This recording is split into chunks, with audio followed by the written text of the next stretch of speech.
maintenant la lecture d'un texte des prophètes. Aujourd'hui, le prophète Isaïe. Voyons, qui va lire? Ah oui, très bien.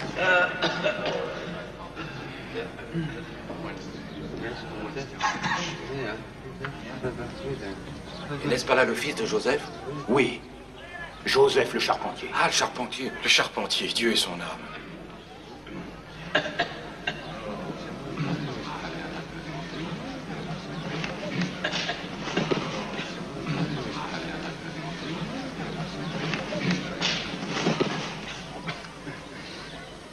L'Esprit du Seigneur est sur moi, parce qu'il m'a oint pour annoncer la bonne nouvelle aux pauvres. Il m'a envoyé pour guérir ceux qui ont le cœur brisé, pour proclamer aux captifs la délivrance et aux aveugles le recouvrement de la vue, pour rendre libres ceux qui sont opprimés, pour publier une année de grâce du Seigneur. Amen.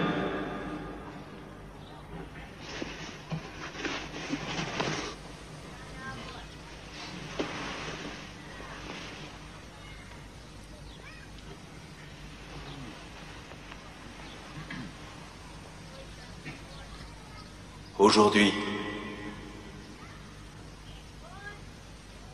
cette parole de l'Écriture que vous venez d'entendre est accomplie. Mais qui est-ce? C'est le fils de Joseph. Les Écritures sont accomplies? Il a bien dit accompli. Mais comment ose-t-il dire une chose comme celle-là? Que veux-tu dire par là? La prophétie que tu as lue ne peut être accomplie que par la venue du Messie. Oui, par la venue du royaume de Dieu. Le royaume de Dieu ne vient pas de manière à frapper les regards. Repentez-vous et croyez en la bonne nouvelle. Le royaume des cieux, voici qu'il est au milieu de vous. Quoi? Qu'est-ce qu'il dit? Il faut faire taire ce fou! Rabbi met les saintes écritures hors de sa portée. Blasphémateur. Il souille les écritures en les touchant. On ne doit pas les toucher avec ses mains impures.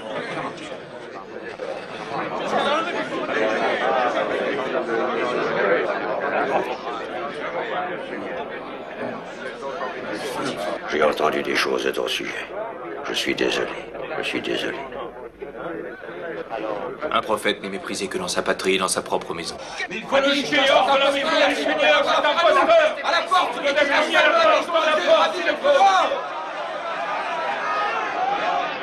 Béni soit-il celui qui n'a pas honte de moi. Chassons cet homme-là de la maison de Dieu! Ne laissons pas toucher les saintes écritures. Chassons-le tout de suite.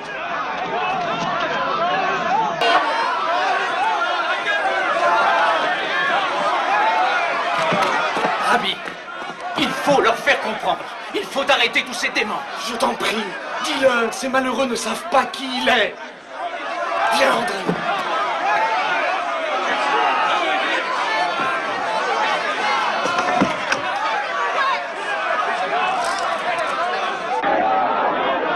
Attends, d'où tu viens? Imposteur! Hors d'ici, blasphémateur! Lapidons-le! Mettons-le à mort! Lapidons-le! À mort, le blasphémateur! Lapidons-le à mort! Oui, la vérité. Ne le laissons pas échapper! Rattrapons-le!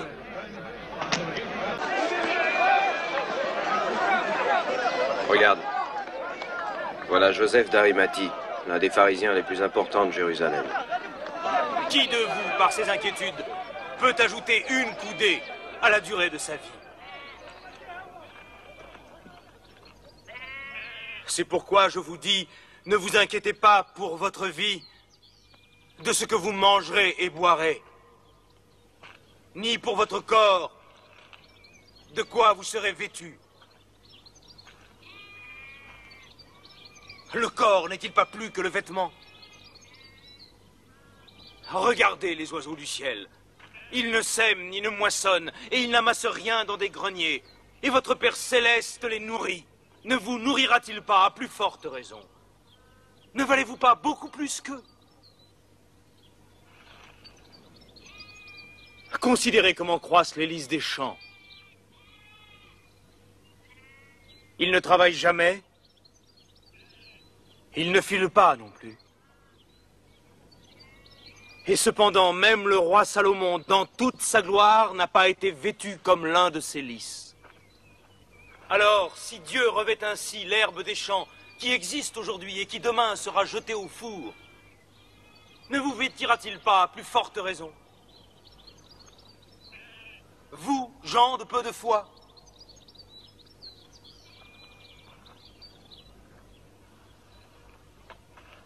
Par conséquent, ne dites pas « Que mangerons-nous? Que boirons-nous? De quoi serons-nous vêtus? » Car toutes ces choses, ce sont les païens qui les recherchent. Cherchez premièrement le royaume et la justice de Dieu, et toutes ces choses-là vous seront données par-dessus. Ne vous inquiétez donc pas du lendemain.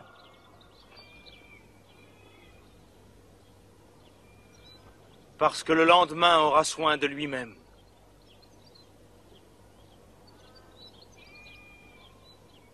À chaque jour suffit sa peine, je vous le dis en vérité.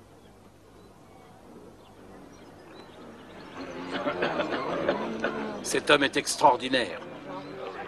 Mais je trouve que c'est allé un peu loin. Quoi qu'il en soit, notre religion n'est pas opposée à un dur et honnête labeur.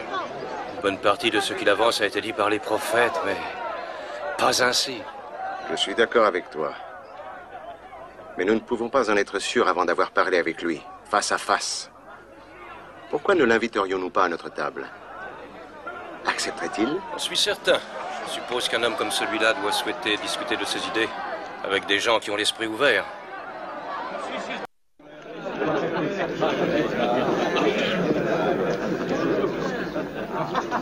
Jean le Baptiste est venu, ne mangeant ni ne buvant, et vous avez dit, il est possédé par les démons. Moi, je suis ici, buvant et mangeant librement avec vous. Alors un jour, vous direz que je suis un mangeur et un buveur. Un ami des publicains et des gens de mauvaise vie. Rabbi, tu es injuste avec nous. Nous respectons ce que tu accomplis, et nous en comprenons toute l'importance. Et jusqu'à quel point es-tu disposé à accepter nos lois? Nous avons entendu dire que tu guéris des malades pendant le sabbat. Voudrais-tu que notre peuple ne se repose plus ce jour-là? Si l'un de vous ne possédait qu'une seule brebis et qu'elle tombe le jour du sabbat dans une fosse, n'irait-il pas essayer de la retirer? Oui, mais... Dieu a fait le sabbat pour l'homme et non l'homme pour le sabbat. Oui, nous comprenons cela. Nous comprenons ce que tu veux dire par là. Mais cela ne risque-t-il pas de troubler l'esprit des hommes simples? Nous vivons guidés par la loi. Si nous acceptons que la loi comporte des amendements, alors nous sommes perdus. Aujourd'hui, par exemple, s'il n'y avait pas eu la rigueur que nous avons reçue de Moïse, nous n'aurions pas nos lois, nous ne serions même plus un peuple digne de ce nom. Mais c'est l'excessive tolérance, c'est le manque de rigueur de ton enseignement qui nous a fait pressentir qu'il y avait danger. La loi, pour moi, c'est la sécurité. Elle est la ligne de conduite de toute ma vie. La mesure qui m'aide à juger si cet homme-là est bon et cet homme-là mauvais. Tu ne dois pas juger. Mais toi, en tant que fils d'Israël, tu sais que nous avons été choisis par Dieu parmi toutes les nations pour être le peuple élu et c'est pour cela qu'il nous a donné la loi, la Torah, qui est la loi de la vie. Et nous devons nous séparer distinctement des pécheurs et demeurer purs et justes. Mais qui est le juste aux yeux du Seigneur? Non. Quel est le cœur de la loi? Écoute, ô Israël, tu dois aimer le Seigneur ton Dieu de tout ton cœur, de toute ton âme et de toute ta force. Ceci est le principal commandement. Tu as bien dit. Tu n'es pas loin du royaume de Dieu, Joseph d'Arimathie. Mais il est un autre commandement, pas moins important. Tu dois aimer ton prochain comme toi-même. Mais qui est mon prochain, je te prie? Non! Laissez-moi! Laissez-moi passer! Qu'est-ce qu'il y a? C'est un scandale. Cette femme Que vient-elle faire ici? Mais cette femme n'est-elle pas une prostituée? Comment ose-t-elle entrer ici? Scandale.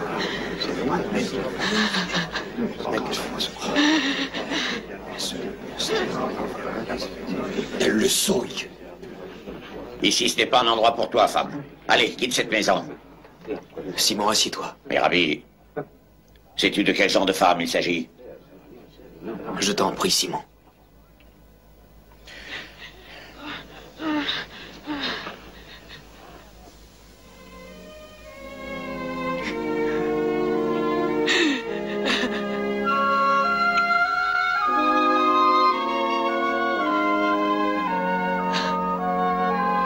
Simon,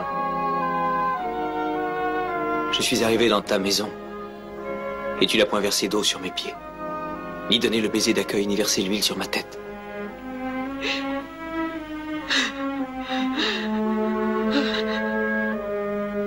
Elle a mouillé mes pieds de ses larmes, les a essuyés avec ses cheveux et les a oints de parfum.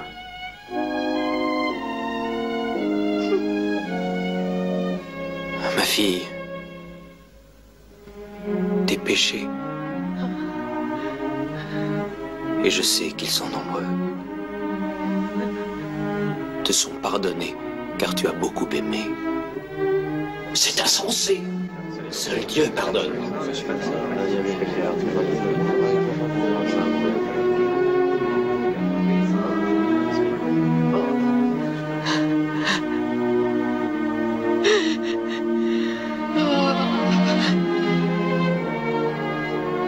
Ta foi t'a sauvé.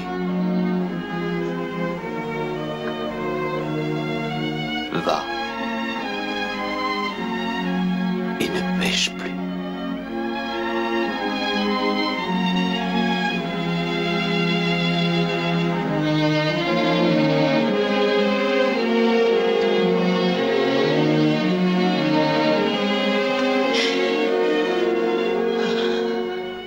Ma fille,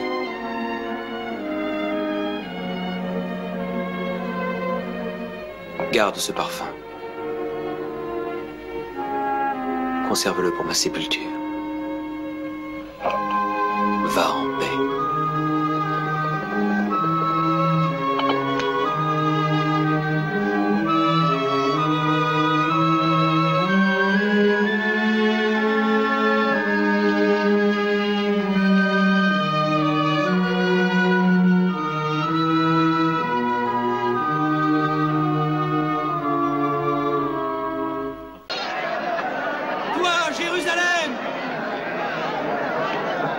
Jérusalem, symbole de la fidélité, toi qui étais la ville modèle remplie d'équité, tu es devenue une prostituée. Arrêtez-le! L'avez-vous pas su? N'avez-vous pas entendu? Cela n'a-t-il pas été dit depuis le commencement? Qu'ai-je à faire de la multitude de vos sacrifices, dit le Seigneur? Cessez d'apporter de vaines offrandes.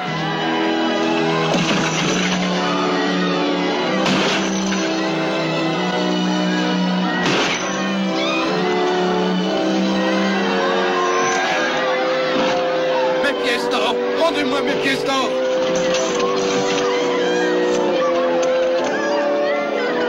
Cette maison est une maison de prière. Et vous, vous en avez fait une caverne de voleurs. C'est un fou. Ce n'est pas un prophète. Regardez-le.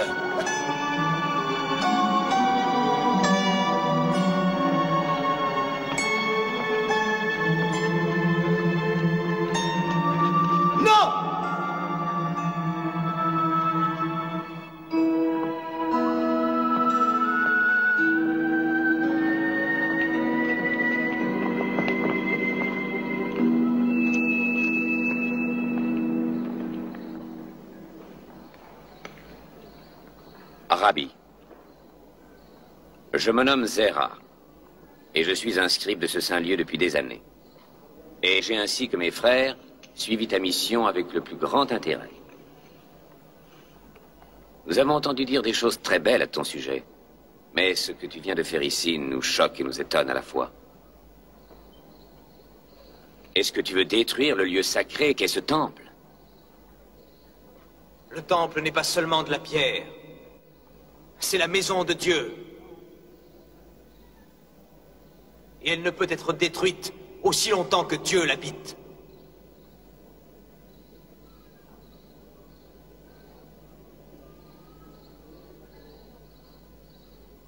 Détruisez ce temple. Et en 3 jours, je le relèverai de ses ruines.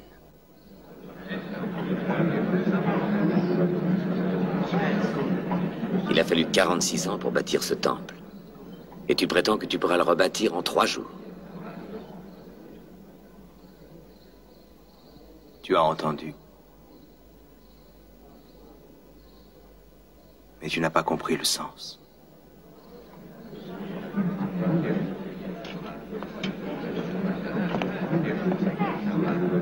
Rabbi, dis-toi que je comprends mieux que tu ne penses.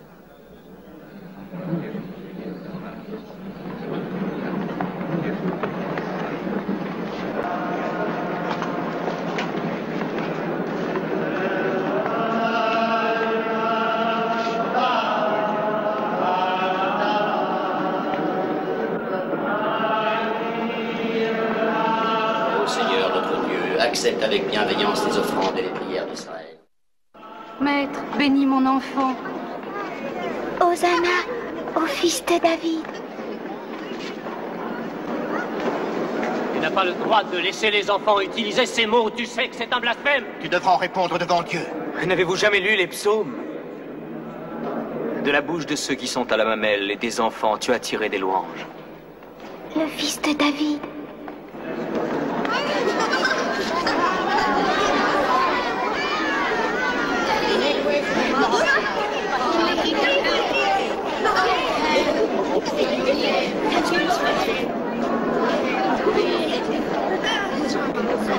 Par quelle autorité fais-tu ces choses et qui t'a donné cette autorité? Eh bien, avant de te répondre, je te poserai une question. Peux-tu me dire de qui le Baptiste avait reçu le droit de baptiser? Du ciel ou des hommes? Je ne sais pas. Je ne sais pas. Nous l'ignorons.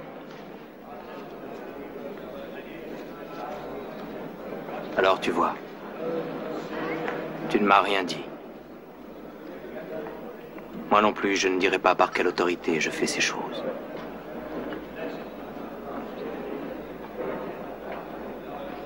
Mais je vous conterai une histoire.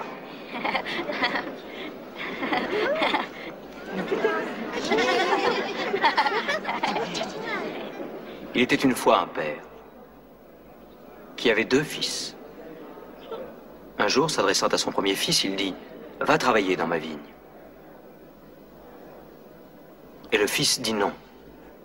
Mais ensuite, il se repentit et il alla. S'adressant à l'autre, il dit la même chose. Et ce fils dit « Je veux bien, Seigneur ». Seulement, ce fils-là n'y alla pas. Alors, lequel des 2 fils a fait la volonté du père? Le premier? Le deuxième? Oui, le premier.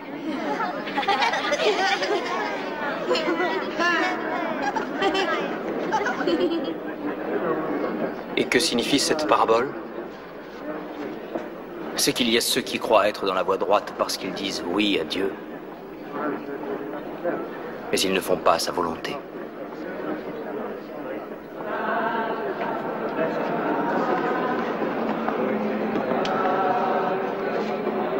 Jean le Baptiste est venu à vous dans la voie de la justice.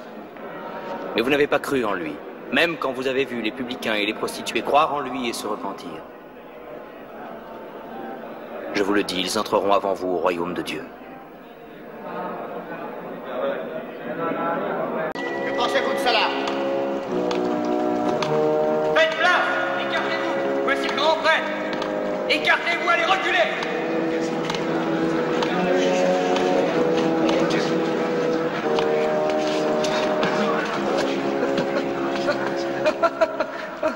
Je les vois. Je voudrais savoir ce que tu as à dire.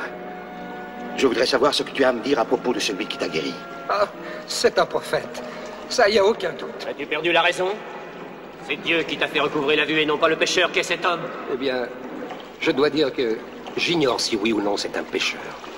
Il n'y a qu'une seule chose que je sais. Je ne voyais pas clair. Je ne voyais pas avant qu'il me touche.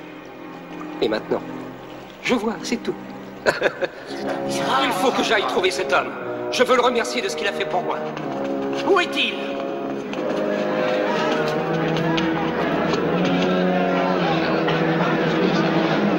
Où est-il?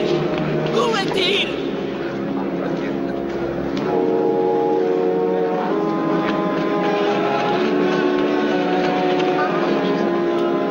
Il a guéri un aveugle. Un aveugle, je veux le voir.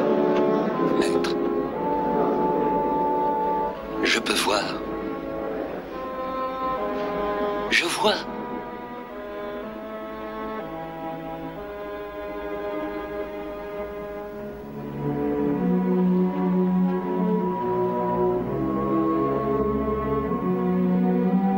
Est-ce que tu crois en le Fils de l'homme maintenant? Où est-il, maître? Que je puisse croire en lui, dis-le-moi. Tu le vois, ne le cherche pas. Car c'est lui qui te parle en cet instant.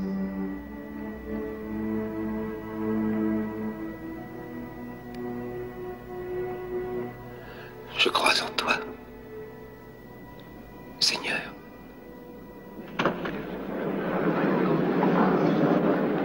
Faites place! Écartez-vous! Faites place! Arrière! Un Bagu qui arrive. Ce vieux fourbe n'a jamais été aveugle. Non! Nous, membres du temple, nous savons qu'il feignait seulement de l'être. Gagner sa vie. C'est un imposteur! Il n'a jamais été aveugle.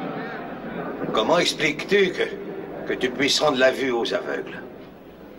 Je suis venu dans ce monde pour donner la vue à ceux qui ne peuvent pas voir.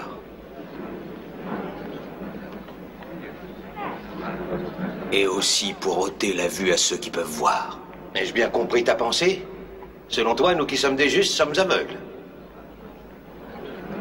Si vous étiez aveugle, alors vous seriez purs et sans péché. Mais tant que vous dites « nous voyons », votre péché demeure. Cet homme-là est possédé du démon! C'est un imposteur! Un fanatique, un fou, un menteur! Malheur à vous, scribes et pharisiens! Hypocrites que vous êtes! Parce que vous fermez aux hommes le royaume des cieux! Vous n'y entrez pas vous-même! Et vous n'y laissez pas entrer ceux qui le désirent! Conducteurs aveugles! Vous coulez un insecte et vous avalez un chameau! Vous pliez devant la lettre de la loi et vous trahissez le cœur de la loi. Justice, miséricorde, fidélité. Vous ressemblez à des sépulcres blanchis qui paraissent beaux au dehors, mais qui au dedans sont pleins d'ossements, de morts et de toutes espèces d'impuretés. Vous voyez ces pierres? Eh bien, je vous le dis en vérité, il ne restera pas ici pierre sur pierre qui ne soit renversée. Votre maison sera laissée triste et déserte.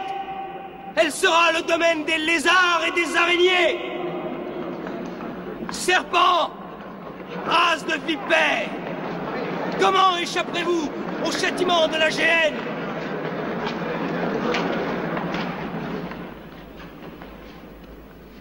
Vous ne me verrez plus désormais, jusqu'à ce que vous sachiez dire « Béni soit celui qui vient au nom du Seigneur, car moi et mon Père, nous sommes un et un seul. » C'est un blasphémateur! C'est un imposteur, nous traiter de sépulcre blanchi. Arrêtez-le! Et il faut le mettre en prison! De quel droit crois-tu parler pour le peuple d'Israël? Écoute donc les enseignements de notre Dieu! Venez, suivons-le! Alors, il est venu à Jérusalem. Les foules sont tombées en transe dès son arrivée, et nous n'avons rien fait, rien. En Ensuite, il a chassé les marchands et ceux qui vendent des animaux pour le sacrifice des cours de notre temple. Et nous ne sommes pas intervenus. Et cependant, combien de fois nous sommes-nous élevés contre la présence d'échangeurs qui osent exercer leur ignoble commerce dans l'enceinte du temple? Mais nous lui avons permis à lui de prêcher librement dans le saint lieu. Oui, et à aucun moment, il n'a reconnu ton autorité, Caïphe, ni fait soumission devant les guides d'Israël. Alors dénonçons l'imposture au nom du peuple d'Israël. Je ne suis pas certain que nous ayons le droit. Pouvons-nous honnêtement dire que nous représentons la pensée profonde et les aspirations du peuple d'Israël? Mais où veux-tu en venir? Je me suis souvent demandé si, en tant que conseiller, nous n'étions pas trop loin du peuple, trop loin de ses problèmes. Car comment guider des hommes si nous ignorons ce qu'ils ont dans leur cœur? Mais sans notre direction éclairée, ils seraient tous perdus. Le peuple est toujours assoiffé de nouveautés. C'est comme cela qu'ils se sont encourés de ce Jésus avec ses ruses et ses fallacieuses promesses. Je l'ai vu de mes yeux, je l'ai entendu prêcher. Ces paroles atteignent le cœur des hommes, ce que les nôtres ne font pas. Elles n'ont rien du vieux rituel, des vieilles formules toutes faites, mais elles sont l'expression d'une nouvelle vision des choses qui correspond à leurs espoirs. Un message de réconfort, de bonté, de pureté, qui prône les vertus de l'humilité. Nous avons entendu ces bonnes paroles de la bouche de Jean le Baptiste et de celles de centaines d'autres. Et pourquoi non? C'est ce qui fait la richesse même de notre religion, d'avoir constamment été enrichi par de nouvelles idées. Ce genre de raisonnement encourage des faux prophètes. Dieu, quel incroyable peuple est celui d'Israël. Toujours assoiffé de connaissances, mais hypocrite car il a peur du moindre changement. Nous disons que nous voulons de nouvelles idées afin que notre religion s'adapte à toutes les générations. Et le jour où un prophète apparaît, brûlant de foi et débordant de révélations, nous étouffons sa voix. Devrons-nous laisser dans l'histoire l'image d'un peuple qui détruit ses prophètes? Je vous en prie, frère, un peu de calme maintenant. Ce n'est ni l'heure des discussions philosophiques, ni celle des dissensions. Nous avons, je crois, des problèmes plus urgents. Il autorise tous les fous qui le suivent à l'appeler le Messie. C'est un blasphémateur, un imposteur. Avec tout le respect que je dois à ceux qui sont plus savants que moi, je ferai remarquer qu'il est une possibilité que personne dans cette assemblée ne semble disposé à envisager. Et laquelle? La possibilité que Jésus de Nazareth, quoi que vous disiez, soit bien le Messie, attendu par notre peuple. Un charpentier de Galilée. Pour moi, cet homme a étudié les prophéties, et soigneusement. Et subtilement, il ne manque pas une seule occasion de laisser croire qu'elles émanent de lui. C'est avec ça. Non, ce que je sais, c'est que ainsi que notre frère Joseph, je l'ai entendu prêcher. J'ai été bouleversé, comme élevé au-dessus de moi-même. Et il me semblait voir toutes choses sous un jour éblouissant de clarté. Je participais à un miracle. Je sentais que Dieu se trouvait présent avec cet homme et à travers lui, parmi nous. Te rends-tu bien compte de ce que tu dis, maître Nicodème? Laisse-le parler. Oui, écoutons-le. Cela s'est expliqué. Ne l'interrompez pas. La venue du Messie est le cœur de notre foi. Pourquoi ne serait-ce pas maintenant? Pourquoi voulez-vous que le libérateur nous soit révélé dans la gloire, un nouveau Salomon, un nouveau David? Dieu n'a-t-il pas le droit de choisir celui qu'il veut? Serait-ce même le fils d'un pauvre charpentier de Nazareth? David n'a-t-il pas commencé par être berger? Qui sommes-nous pour décider quelle doit être la manière dont Dieu choisira d'aider son peuple? Nous. Grain de sable, fais-tu emporter par le vent. Puisse le Seigneur ouvrir nos yeux à sa sagesse. Maître Nicodème, je t'ai toujours respecté. Comment puis-je comprendre que tu défendes cet homme dont la mission semble être de diviser notre peuple? Même cette noble assemblée a été séparée en deux camps par lui. Ce Jésus de Nazareth, pour arriver à cela, doit être un homme étonnant. Mais n'en est-il pas un parmi vous qui comprenne le véritable sens de cette affaire? Ce n'est pas ce que dit cet homme qui est important, dit ses prétendus miracles. Même le fait que les foules délirantes acclament en lui le Messie est sans importance. Le véritable cœur du problème est que cet homme ose se proclamer. Ah, j'ai grand-peine à prononcer ces mots. Cet homme a l'audace de proclamer publiquement qu'il est le Fils de Dieu.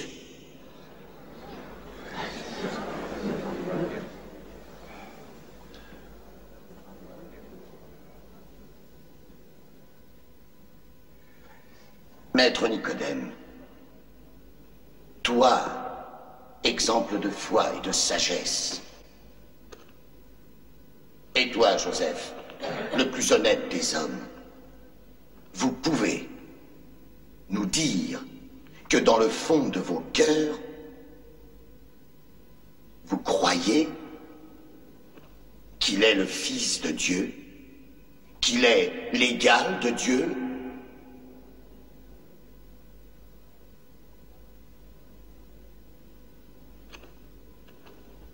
Et s'il n'est pas le Fils de Dieu, alors qui est ce Jésus de Nazareth? Est-il un prophète? Seul un faux prophète ose usurper les pouvoirs de Dieu et dire à un pécheur notoire, tu es pardonné. Seul Dieu peut pardonner les péchés. Tout au long de notre histoire, les faux prophètes ont été le fléau d'Israël. Cet homme, tout en proclamant défendre la loi, dénature nos croyances les plus fondamentales et les plus sacrées.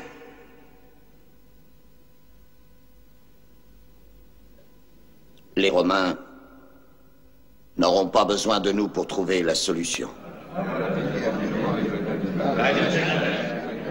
La loi dit le prophète qui ose avancer au nom même de Dieu des choses que Dieu n'a pas inspirées. Ce prophète doit mourir.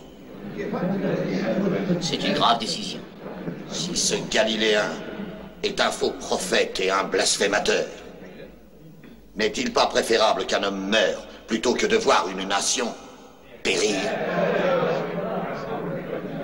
Caïphe, sous l'occupation romaine, de toute façon, le peuple d'Israël peut mettre un chevreau à mort, mais un homme, non. Merci, Zéra, de nous rappeler les limites de notre autorité.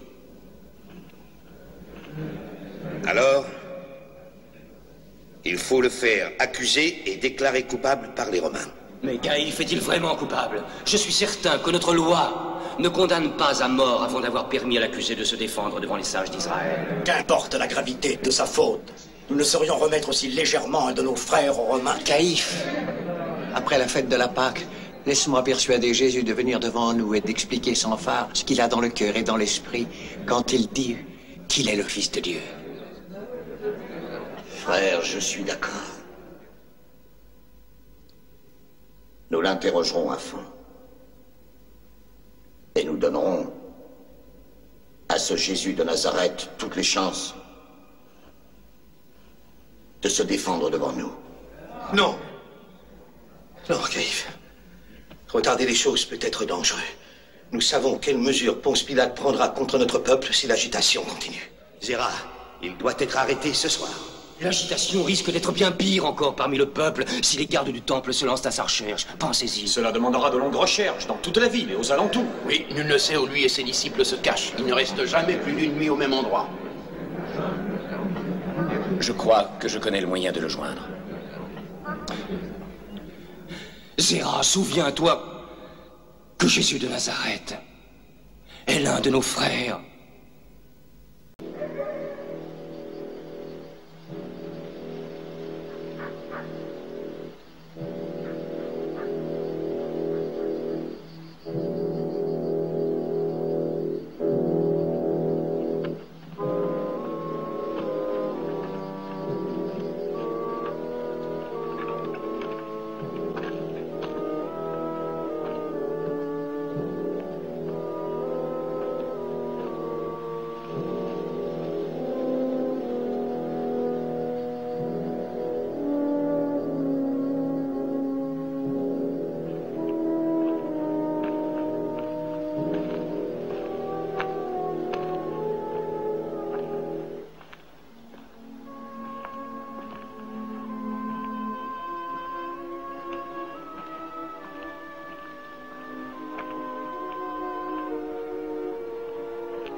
C'est ton heure, Judas.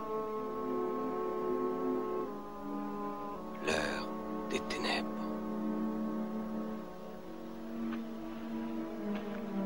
Oh, maître.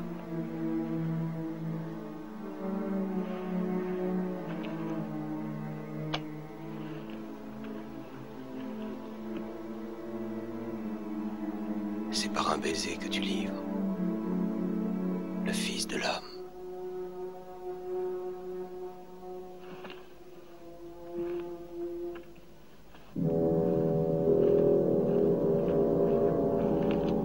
C'est cet homme. Arrêtez-le.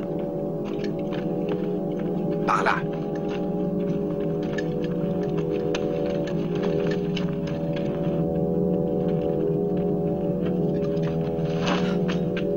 Judas! Que se passe-t-il? Judas! Non, Traître! non! Tu l'as livré! Non, lâche-moi! Pierre! Pierre! Pierre, écoute-moi, je t'en supplie. Pour lui, le seul moyen de sauver sa vie, c'est de parler devant le Sanhédrin! Lâchez-le!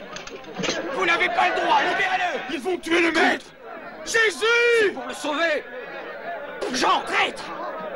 Jésus! Non, non, Pierre! Arrière, vagabond! Emmenez tout le monde! Zéra! N'est-ce pas moi que tu cherchais? Tu m'as trouvé. Laisse-les en paix.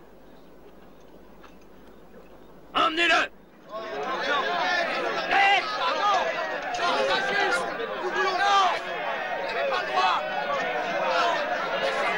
Non, c'est inutile!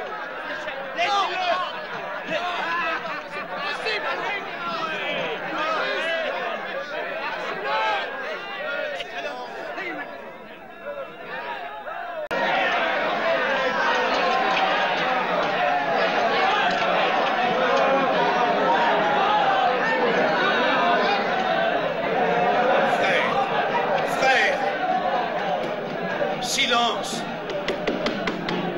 Caïphe, je trouve inconvenant qu'il ait les mains liées comme un vulgaire voleur. Jésus, il n'est pas dans nos intentions de te traiter comme un criminel. Mais nous voulons que tu expliques à cette assemblée la nature de tes enseignements. Quelle est cette doctrine que toi et tes disciples répandez à travers la Judée? J'ai toujours parlé ouvertement, afin que le monde m'entende. J'ai enseigné dans les synagogues et dans le temple. Je n'ai rien dit en secret. Alors, pourquoi m'interroger moi? Interroge ceux qui sont venus m'entendre. Ce sont mes témoins. Caïphe, je l'ai entendu prêcher. Je n'ai pu relever quoi que ce soit dans sa doctrine qui renie les principes de base de notre foi. Rabbi, nous avons quelque peine à saisir le sens de certaines paroles que tu prononces. Par exemple, des témoins racontent que tu as déclaré devant eux que tu pouvais détruire le temple et le rebâtir en 3 jours. Or, personne ne pourrait rebâtir un temple en 3 jours. Les paroles qu'il a prononcées doivent avoir une valeur symbolique. Ne prenons pas... Je suis sûr qu'il a dit qu'il pouvait rebâtir la maison de Dieu en 2 jours. 2 jours, 3 jours, vous avez entendu? Les témoins ne sont même pas d'accord. Comment pouvons-nous nous rappeler chaque détail? Il y avait une émeute que Jésus lui-même avait provoquée, mais dont les Romains ne manqueront pas de nous rendre responsables. L'émeute a été provoquée par Barabbas. Mais les Romains n'ont pas besoin de prétexte. Nous savons ce qu'ils ont fait ici. Nous qui sommes ici avons encore en mémoire ce qui s'est passé il n'y a pas si longtemps dans ce pays. Quand plus d'1 millier de nos pauvres frères ont été cloués sur les murs de Jérusalem parce qu'il n'y avait pas assez d'échafauds pour satisfaire la soif de sang des Romains. Aucun de vous, j'en suis sûr, ne veut offrir d'autres victimes à Ponce Pilate, si on peut l'éviter. C'est évident, Joseph. Nous sommes tous d'accord sur ce point-là. Ainsi que Caïphe l'a dit, ceci n'est pas un procès. Cette nuit, nous avons quitté nos demeures et sommes venus ici, dans l'espoir que Jésus de Nazareth nous expliquerait le but profond de sa mission et aiderait à effacer les divisions au sein de cette communauté. Mon frère, tu répètes souvent, je crois que tu es venu pour apporter amour et fraternité. Alors je t'en prie, ramène la paix dans notre assemblée ce soir. Dis-moi, on rapporte que quand tu prêches, tu prétends être le Fils de Dieu. Alors je te le demande, au nom de l'Éternel, es-tu le Messie, le Fils de Dieu?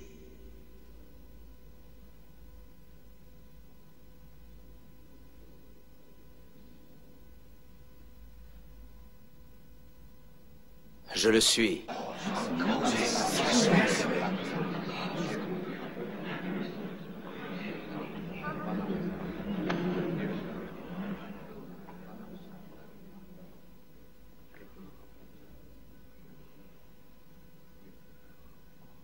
Et vous verrez les cieux ouverts, et le Fils de l'homme debout à la droite de Dieu. Écoute, ô Israël, le Seigneur, notre Dieu, est le seul Seigneur.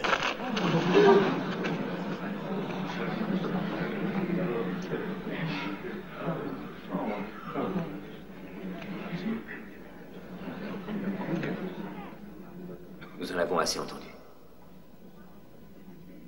Qu'on l'amène devant le procurateur Ponce Pilate,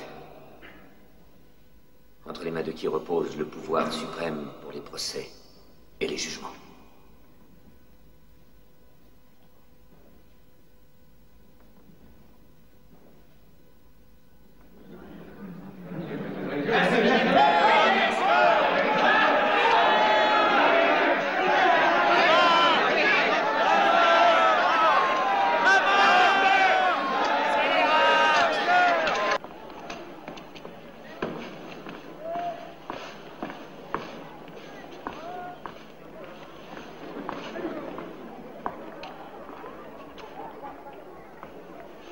Ponce Pilate, je crains d'être obligé de te parler d'une autre affaire. Une autre affaire? Oui, elle nous a été soumise directement par le Sanhédrin. Elle concerne un certain prédicateur galiléen. Rutilius, je ne m'occupe pas de leurs prédicateurs ou de leurs prophètes.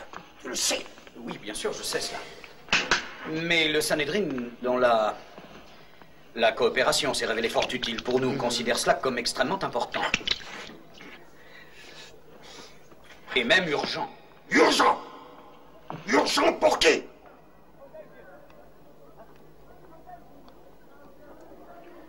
Je suis désolé.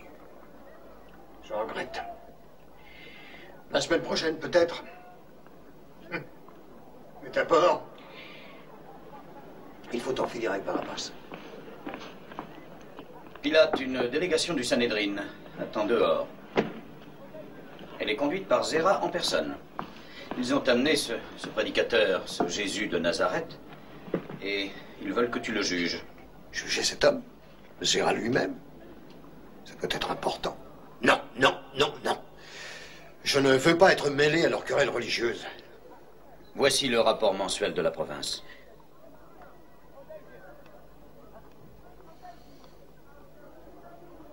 Je crois qu'il serait plus sage de ne pas offenser l'Assemblée inutilement. Je crois qu'il faut les voir. Très bien, fais-les entrer. Eh bien, qu'attends-tu? Amène-les-moi. Pilate, je suis navré, mais je crains fort que tu ne sois forcé d'y aller, toi. Mais pourquoi ça? Et c'est-à-dire que, selon leur principe, il leur est défendu d'entrer sous le toit d'un non-juif pendant la Pâque, afin de ne pas se souiller.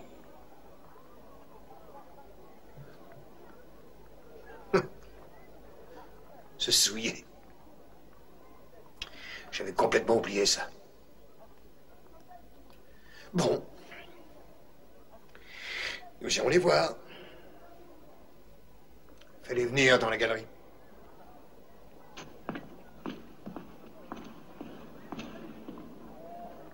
Ce n'est pas facile de gouverner un tel peuple. Ce n'est pas facile de gouverner un tel peuple.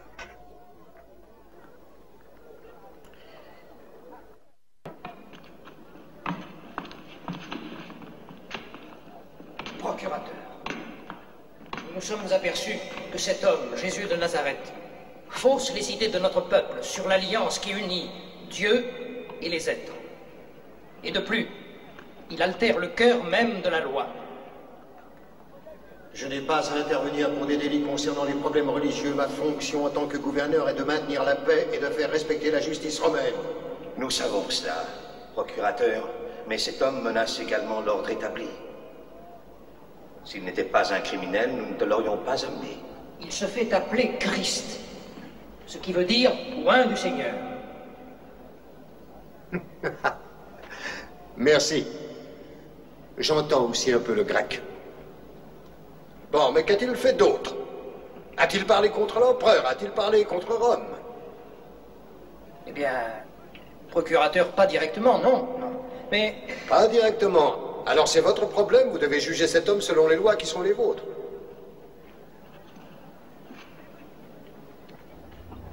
Procurateur, pour nous, ce prisonnier est un blasphémateur.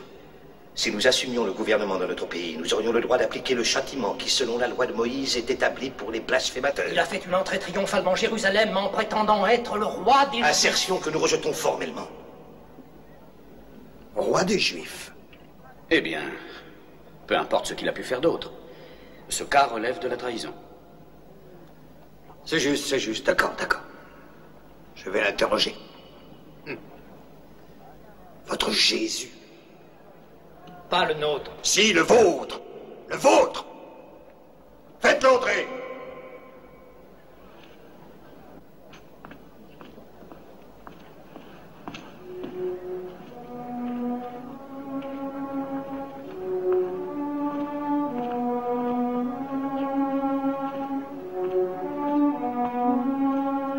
Est-ce lui l'homme que vous dites si dangereux? Ça? L'homme qui aspire à être un roi? Approche.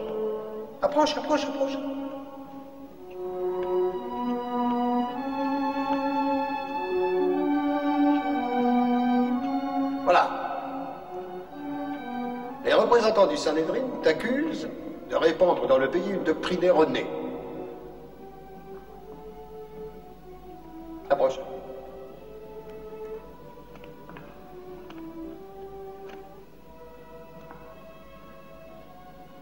Ils disent aussi que tu déclares être le roi des Juifs. Alors, es-tu roi des Juifs?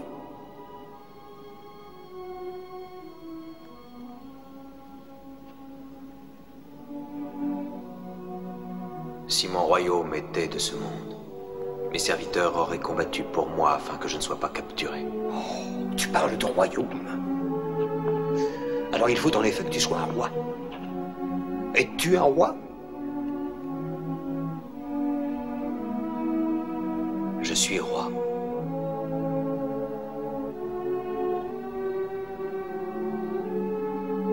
Je suis né et venu dans le monde pour témoigner de la vérité. Quiconque cherche la vérité, écoute ma voix. Dis-moi, qu'est-ce que la vérité?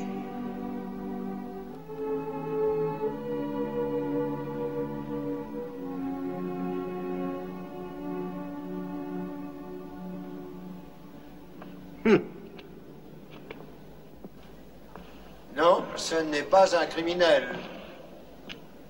C'est un rêveur. Garde, emmenez-le.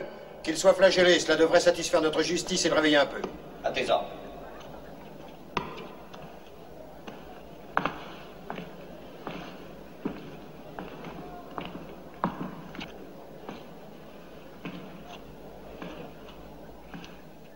Procurateur, nous les sages du Sanhédrin, avons toujours poursuivi le même but que toi. L'administration pacifique de notre pays, pour le bien de notre peuple, et depuis des années... S'il te plaît. Laissons le bien du peuple. Aussi longtemps qu'ils obéissent, vous vous souciez à peu près autant de vos enfants d'Israël que nous, de la plèbe à Rome. Écoute, Jérôme, essayons de parler sans détour. Pourquoi le Sanhédrin considère-t-il ce prêcheur dangereux au point de t'envoyer ici en personne pour qu'il soit condamné et meure. Probablement pour les mêmes raisons que toi, procurateur, tu trouverais cet illuminé dangereux si tu le connaissais comme nous le connaissons.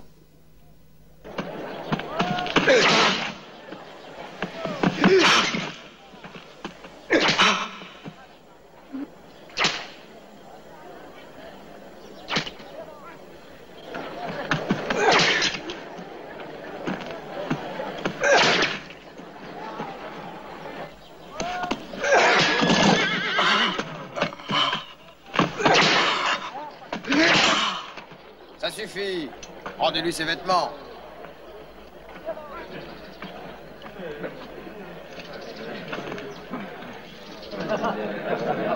Je l'ai vu quand il est entré à Jérusalem comme un roi, regardez-le maintenant. Le roi des Juifs. Attends, on va l'habiller en roi. Hé, laisse-le bien. Allez, tiens-toi là-bas. Tu as raison, ce sera aussi bien. Amenez-le. Ça va être super, tourne-toi. Là, regardez-le. Hé, attendez. Si c'est un roi, il lui faut une couronne. Salut à toi, Majesté. Ave, Majesté toute puissante.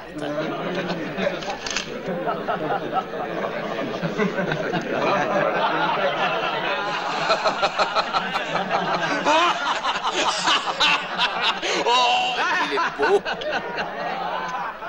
Hé, j'en ai une. Regardez la couronne du roi. Elle n'est pas jolie, hein? Magnifique. Il lui manque un sceptre. Majesté, quelle belle couronne. Voilà, maintenant c'est un vrai roi. Tibère va être jaloux.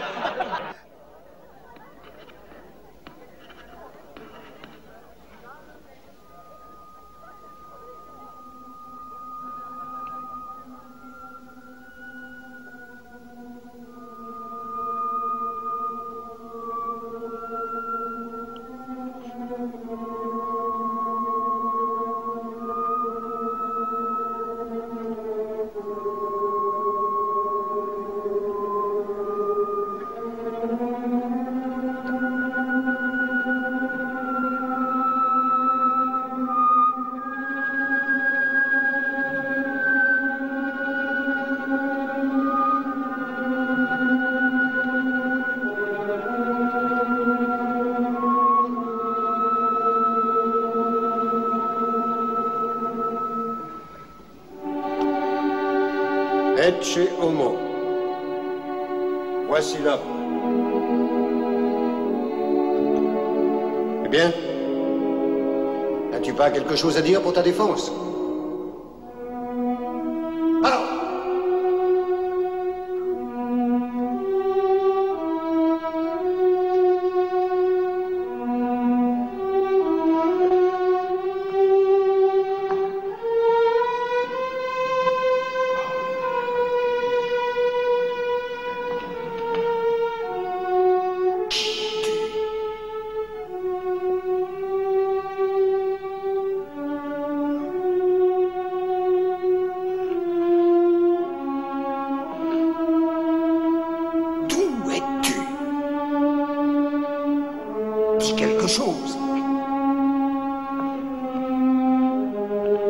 te défendre.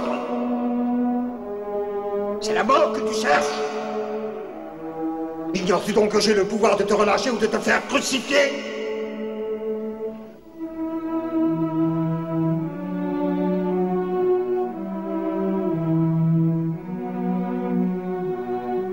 Tu n'aurais aucun pouvoir sur moi. S'il ne t'avait été donné d'en haut par mon père.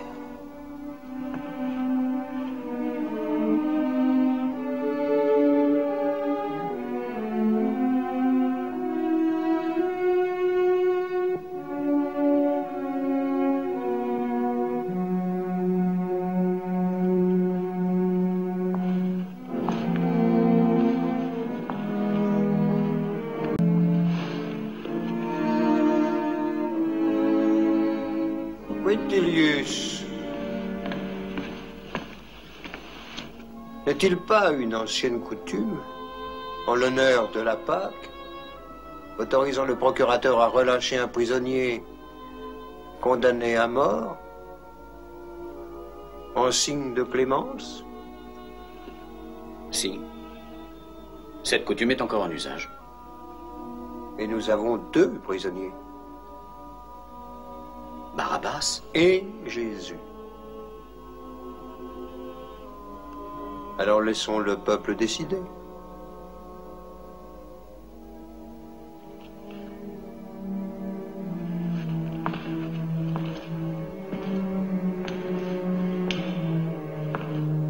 Alors voici ma décision.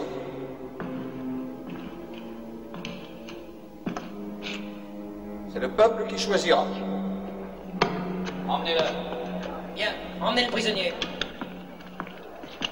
Vous autres, descendez à la prison et ramenez Barabbas.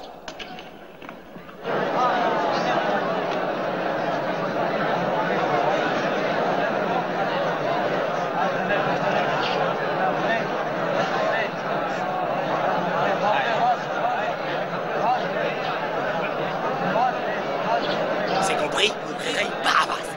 Bon. Hey, écoutez-moi, vous aussi. Quand je vous donnerai le signal, vous crierez Barabbas. La vie de Barabbas dépend de vous. Barabbas a lutté pour vous. Ne le trahissez pas. Criez pour Barabbas. Il faut demander de libérer Jésus. Lui, c'est un homme juste.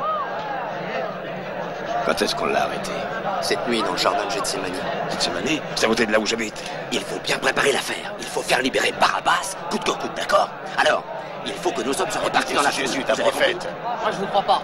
Tu as bien compris? Bon, on se retrouve au temple.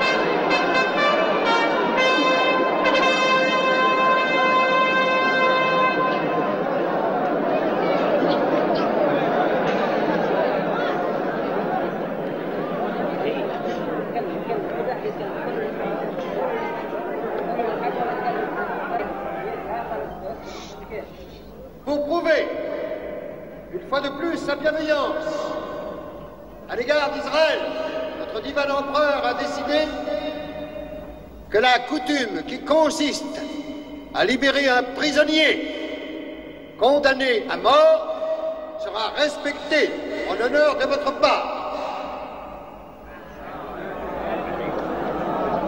Il y a 2 prisonniers. L'un, Jésus de Nazareth, accusé de trahison pour s'être proclamé roi des Juifs. Gouvernement de faire un miracle, Jésus. Allez, sauve David, toi qui peux tout. Tous ceux qui crieront pour ce faux prophète auront affaire à nous. Regardez-le, le roi des Juifs, il est moins fier maintenant. Il ose dire qu'il est roi. L'autre, c'est Barabbas, accusé de sédition et du meurtre d'un soldat romain. Libérez Barabbas. Vive Barabbas. Libérez Barabbas. Vive Barabbas. Libérez Barabbas. On te libère pas toi-même, Jésus. Lequel des 2 doit être relâché? Jésus de Nazareth. On ne peut pas laisser faire ça. Il faut intervenir. Coupable de s'être déclaré roi des Juifs. Regardez, il porte une couronne. Où? Jésus est innocent. Barabbas.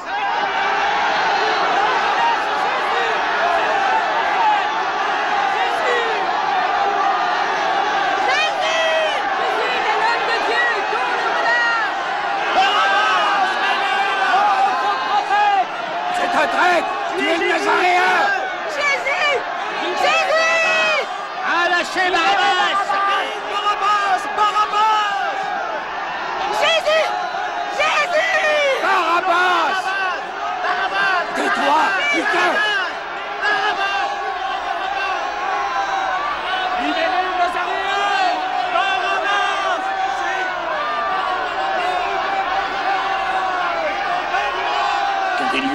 pas le relâcher. Ils veulent qu'on libère ce Barabbas? Oui. Les soldats ne vont jamais. Pilate, tu ne peux pas libérer Barabbas. C'est un assassin, un ennemi de Rome. Je me demande qui est le véritable ennemi. Jésus de Nazareth!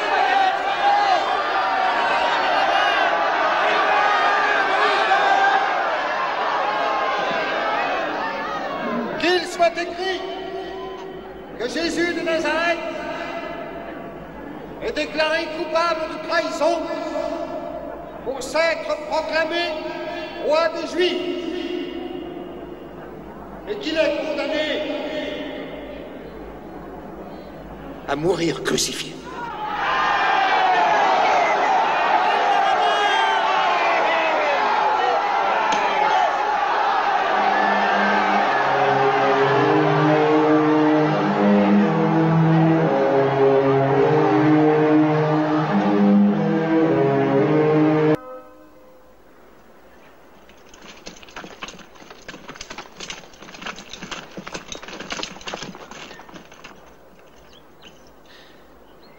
Exactement ce que j'avais redouté.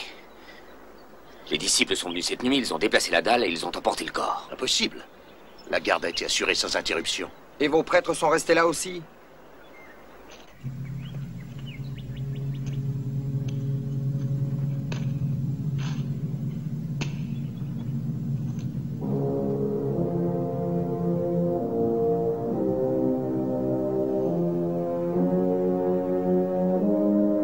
C'est le début.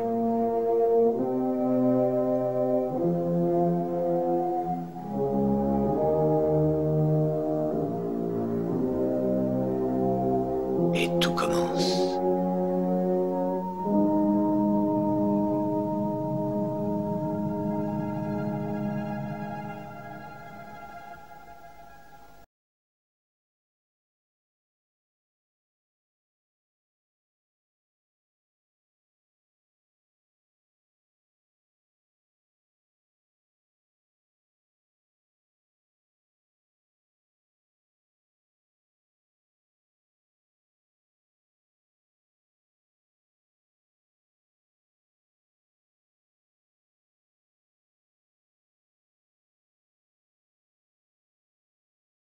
Jésus a dit à ses disciples, « Vous serez mes témoins dans Jérusalem, dans toute la Judée et la Samarie, et jusque dans la région la plus lointaine de la terre. » 14 ans après sa mort, la nomination de Barnabé et de Saul comme missionnaires va stimuler la réalisation de cette prophétie.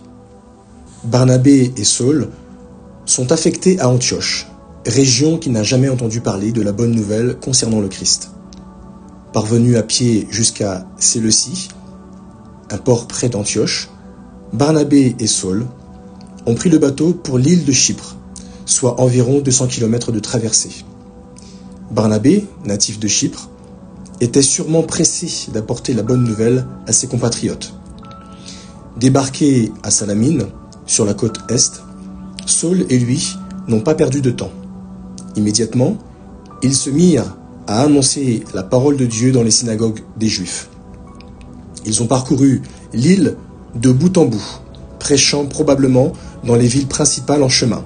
Selon l'itinéraire emprunté, ces missionnaires ont peut-être fait plus de 150 km à pied.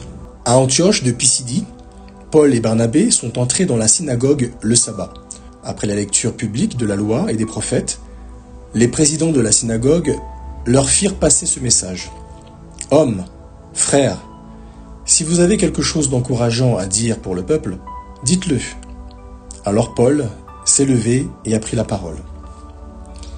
Il a commencé par résumer l'histoire de la nation juive, expliquant que Jéhovah avait fait de ce peuple une nation puissante pendant qu'ils vivaient en étranger en Égypte, et qu'après leur libération, il les avait supportés dans le désert pendant 40 ans.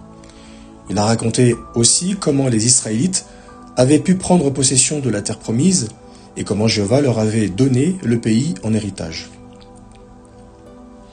Paul a montré comment la lignée des rois israélites avait mené à un sauveur, Jésus, dont le précurseur avait été Jean le Baptiseur, sur quoi il a expliqué que Jésus avait été exécuté puis ressuscité. Beaucoup de Juifs et de prosélytes qui adoraient Dieu suivirent Paul et Barnabé. La réaction à son discours a été extraordinaire. On les supplia de reparler de tout cela le sabbat suivant. Le sabbat suivant, presque toute la ville s'est rassemblée pour écouter Paul. Cela n'a pas plu à certains Juifs, qui se sont mis à contredire de manière blasphématoire ce que Paul disait. Lui et Barnabé leur ont donc expliqué franchement. Il était nécessaire que la parole de Dieu vous soit dite d'abord à vous. Mais comme vous la rejetez, et que vous ne vous jugez pas digne de la vie éternelle, vous voyez, nous nous tournons vers les nations. En effet, Jéhovah nous a donné un ordre en ces termes. Je t'ai établi comme lumière des nations, afin que tu apportes le salut jusqu'aux extrémités de la terre. Selon Actes chapitre 13, versets 44 à 47, et Isaïe chapitre 49, verset 6. Les auditeurs gentils se sont réjouis, et tous ceux qui avaient l'état d'esprit qu'il faut pour avoir la vie éternelle devinrent croyants, selon Actes chapitre 13, verset 48. La parole de Jéhovah s'est vite répandue dans tout le pays. Mais la réaction des Juifs a été très différente. Les missionnaires leur avaient dit, en quelque sorte, « Alors que Dieu vous a parlé à vous d'abord, vous avez préféré rejeter le Messie. Par conséquent, vous encourrez la condamnation divine. » Alors, dit le récit, les Juifs montèrent la tête aux femmes de haut rang, ainsi qu'aux principaux personnages de la ville, et ils déclenchèrent une persécution contre Paul et Barnabé et les expulsèrent de leur territoire. Lystre est en effervescence. Guéri par deux inconnus, un infirme de naissance gambade de joie. Le public pousse des « oh » et des « ah ». Un prêtre de Zeus apporte des guirlandes pour les deux hommes que tous prennent pour des dieux. Des taureaux qu'ils s'apprêtent à tuer renâclent et beuglent. Des cris de protestation jaillissent de la gorge de Paul et de Barnabé qui, déchirant leurs vêtements, bondissent dans la foule en délire en leur conjurant de ne pas les adorer. Et c'est tout juste s'ils l'en empêchent. Sur ce, les adversaires juifs arrivent d'Antioche de Pisidie et d'Iconium et empoisonnent par des calomnies les esprits des Lystriens. Toute vénération évanouie, la foule encercle Paul en le bombardant de pierres jusqu'à ce qu'il perde connaissance. Ensuite, sa colère assouvie, elle traîne le corps meurtri de l'apôtre hors des portes de la ville et le laisse pour mort. Paul et Barnabé font une halte à Iconium. Dans cette ville, tout le monde n'était pas enchanté d'entendre leurs propos. Les Juifs qui ne croyaient pas soulevèrent les gens des nations contre les frères et les incitèrent à les haïr. Discernant qu'il leur fallait rester pour défendre la bonne nouvelle, les deux hommes passèrent là un temps considérable à parler avec courage. En conséquence, la population de la ville se divisa. Les uns étaient pour les Juifs, les autres pour les apôtres, selon Actes chapitre 14, versets 2 à 4. La bonne nouvelle a des effets semblables aujourd'hui.